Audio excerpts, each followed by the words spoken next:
মাননীয় মুখ্যমন্ত্রী মমতা বন্দ্যোপাধ্যায়ের কাছে দেবদা একটা রিকোয়েস্ট করেছিলেন এবং সেই রিকোয়েস্টটা ফুলফিল হলো, মানে দেবদার অনুরোধটা মাননীয় রাখলেন।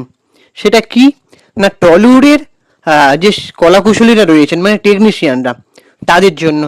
তো অনেক দিন ধরেই আলোচনা চলছে যে টলিউড ইন্ডাস্ট্রির যে কলাকুশলীরা রয়েছেন মানে বিশেষ করে টেকনিশিয়ানরা, যারা একদিন কাজ না করলে তাদের রুটি রোজগার জোটে না। মানে একটা সিনেমায় টেকনিশিয়ান, লাইটম্যান এরা ছাড়া তো মানে চলে না, তাই না? তো অথচ এদের পয়সাটা খুব কম। একটা সিনেমার নায়ক, প্রযোজক, পরিচালক যতটা টাকা ইনকাম করেন ততটা কিন্তু টেকনিশিয়ানরা ইনকাম করেন না। কিন্তু এই টেকনিশিয়ানদের ছাড়া আবার সিনেমা অচল। তো এই টেকনিশিয়ানদের মেডিক্লেম চালু করার জন্য একটা কথা চলছিল অনেক দিন ধরেই, অবশেষে সেটা কি বাস্তবায়িত হলো? তো সেটা নিয়ে আজকে আলোচনা করব। তোমরা প্লিজ চ্যানেলটাকে সাবস্ক্রাইব করে দাও আর ভিডিওটাতে একটা লাইক দাও। ঠিক বা ভুল মনে হলে অবশ্যই কমেন্ট করে মতামত জানাতে পারো আর ভিডিওটা প্রচুর পরিমাণে শেয়ার করো। আবারও বলছি, প্লিজ সাপোর্ট করো আমাদেরকে। এখানে বাংলা সিনেমা সংক্রান্ত টলিউডের সমস্ত খবর এবং বাস্তবকে নিয়ে অনেক ইনফরমেটিভ ভিডিও বানানো হয়। সেই সব আপডেট এবং ভিডিও পেতে সরাসরি আমাদের চ্যানেলটাকে সাবস্ক্রাইব করো তোমরা। দেখো, টেকনিশিয়ানরা সুবিধা মানে ডিজার্ভ করে।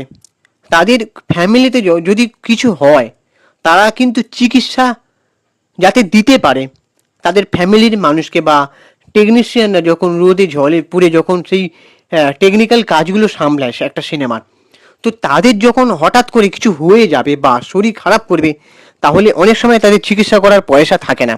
তো তাদের জন্য তো ব্যবস্থা করতেই হবে। যেরকমটা কোনো প্রাইভেট অফিসে মানে কাজ করে যারা এমপ্লয়িরা, তাদের জন্য কিন্তু ইএসআই পিএফ থাকে। ইএসআইতে তারা ফ্রিতে ডাক্তার দেখাতে পারে। অনেক সময় হাই কস্টলি যে অপারেশনের খরচা কিন্তু ইএসআই থেকে সুবিধা পায়। তো সেটা টালিগঞ্জের টেকনিশিয়ানদের জন্য সেই সুবিধাটা কিন্তু ছিল না। তো একটা জিনিস দেখছিলাম কি, আর্টিস্ট ফোরামের একটা সভাপতি হয়েছিলেন মানে বাসব দত্তা। উনি সিরিয়াল করেন, একজন অ্যাক্ট্রেস, তোমরা চিনে থাকবে। উনিও সেদিনকে বলছিলেন, দেখছিলাম যে টেকনিশিয়ানদের যাতে মেডিক্লেম চালু করা যায় সেটা তিনি ভাবছেন। তো দেবদা তাহলে অবশেষে কি করলেন? দেখো, দেবদা তোমরা ভালো করে জানো যে একটা সময় লকডাউনের সময় অনেক মানুষের উপকার করেছেন। তিনি সনুসুদ হতে না পারলেও বেশ কিছু মানুষের উপকার করেছেন। তো টেকনিশিয়ানদের কথা টলিউডের প্রত্যেকটা কলাকুশলীদেরই ভাবা উচিত। তারা না কাজ করলে, তারা না টেকনিক্যাল কাজকর্মগুলো যদি সামলান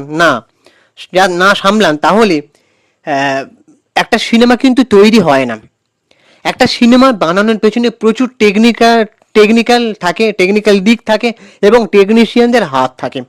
কেউ লাইট ধরছে, কেউ ক্যামেরার কাজ করছে, কেউ মানে সাউন্ডের কাজ করছে, কেউ মানে ক্যামেরাটা কোন অ্যাঙ্গেলে ঘুরবে সেই মইয়ের ব্যবস্থা করছে, লাইনের ব্যবস্থা করছে। তো অনেক কিছু ব্যবস্থা থাকে, কেউ ডেকোরেশনের ব্যবস্থা করছে।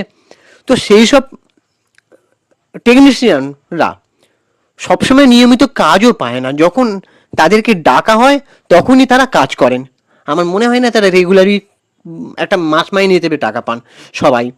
তো তাদের কথাটা কিন্তু ভাবতে হবে আর তাদেরকে যাতে ভালোভাবে বেতন দেওয়া হয় এবং তাদের যেন একটু মোটা অঙ্কের টাকা দেওয়া হয় যাতে তারা মানে কি বলবো, মানে তাদের সংসারটা ভালোভাবে চালাতে পারে।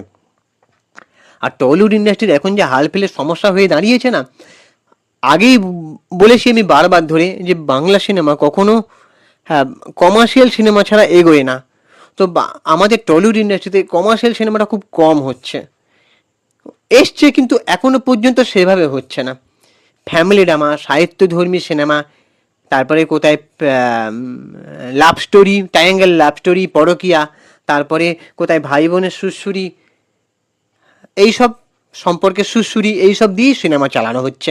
কিন্তু কমার্শিয়াল সিনেমা যেটা অঞ্জন চৌধুরী লিখতেন বাস্তবকে খোঁচা দিয়ে, বাস্তবে যে অন্যায়গুলোকে তুলে ধরতেন, সেটা নেতা মন্ত্রী হোক যার হোক, অন্যায়গুলোকে তুলে ধরে একটা সোশ্যাল মেসেজ দিতেন। যেটা সাউথে এখনো পর্যন্ত হয়, কিন্তু সেটা টলিউড যেন হচ্ছে না, সেটা যেন কোথাও একটা মিসিং দেখতে পাচ্ছি। একটা বড় স্কেলের কমার্শিয়াল সিনেমা যদি বানানো হয়, তাহলে অনেক অনেক টেকনিশিয়ানরা আসবে এবং তারা নিয়মিত কাজ করতে পারবে, তারা তাদের সংসারটা চালাতে পারবে ভালো করে। তো সেই উদ্যোগটা নিলে ভালো হয়। আর দেবদা কি করলেন অবস্থাতে এবার আসি। দেবদা স্বাস্থ্যসাথী বীমার একটা ব্যবস্থা করেছেন। স্বাস্থ্যসাথী কার্ড তো আমরা অনেকেই পেয়েছি। তো আগামী 17ই মার্চ একটা মানে টেকনিশিয়ান স্টুডিওতে টালিগঞ্জে, সেখানে একটা ক্যাম্প বসতে চলেছে এবং দেবদা অনুরোধ করেছেন সকলকে, টেকনিশিয়ানদের, যে সেখানে যেন সবাই উপস্থিত থাকে। সেই ক্যাম্পের মাধ্যমে সে সবাইকে স্বাস্থ্যসাথী কার্ডের ব্যবস্থা করে দেওয়া হবে, যাতে সেই স্বাস্থ্যসাথী কার্ডের মাধ্যমে তারা চিকিৎসা করাতে পারে সবার ফ্যামিলির। আর দেবদা এটাও বলেছেন মুখ্যমন্ত্রী মমতা বন্দ্যোপাধ্যায়কে একটা চিঠির মাধ্যমে, যে মাননীয়কে অনেক ধন্যবাদ তার অনুরোধ রাখার জন্য, মানে আমার অনুরোধ রাখার জন্য দেবদা নিজের নামে বলছেন। আর কলাকুশলীদের ভাবার জন্য, কলাকুশলীদের জন্য ভাবার জন্য, এবং দেবদা ধন্যবাদ জানিয়েছেন। আর দেবদা এটাও বলে দিয়েছেন যে 17ই মার্চের ক্যাম্পটা বসবে, সো টেকনিশিয়ানরা এই একটা লাভবান হলেন। তবে এটা মেডিক্লেম হলো না। মেডিক্লেম যেটা হয়, যারা কোম্পানিতে পায় মেডিক্লেম, সেই মেডিক্লেমটা অনেক বড় বড় চিকিৎসার জন্য পায়। অনেক সময় কি হয়, সরকারি হসপিটালে বড় বড় অপারেশন করাতে পারেন না বা বেড পায় না, কিন্তু মেডিক্লেমটা থাকলে কি হবে, বড় বড় বেসরকারি হসপিটালও সেই মেডিক্লেমের মাধ্যমে তারা টাকা কাটাতে পারবে, যেখানে অনেকটা কস্টলি অ্যামাউন্ট পড়ে যায়, 2 লাখ 3 লাখ একটা অপারেশন বা ট্রিটমেন্টের জন্য। ঠিক আছে, স্বাস্থ্যসাথী কার্ড তাও অনেকটা হেল্প হবে। তো এবার তোমাদের কি ওপিনিয়ন, তোমরা অবশ্যই কমেন্ট করে জানাও যে দেবদের এই উদ্যোগটা তোমাদের কার কার ভালো লেগেছে, অবশ্যই কমেন্ট করে জানাও। আর আমাদের চ্যানেলটাকে সাবস্ক্রাইব করে দাও, ভিডিওটাতে একটা লাইক দাও। আর আমি ইনস্টাগ্রামে রয়েছি সুপ্রিয় বৈশালী সিনেমেরিয়া, আর অথবা চিঙ্কি বাবু 2531, ওখানে গিয়ে ফলো করে দাও। টাটা, দেখা হচ্ছে পরের ভিডিওতে। ততক্ষণে নিজের শরীরে খেয়াল রাখো, সুস্থ থাকো, ভালো থাকো, আর হ্যাঁ, আমাদের ভিডিও তোমরা দেখতে থাকো।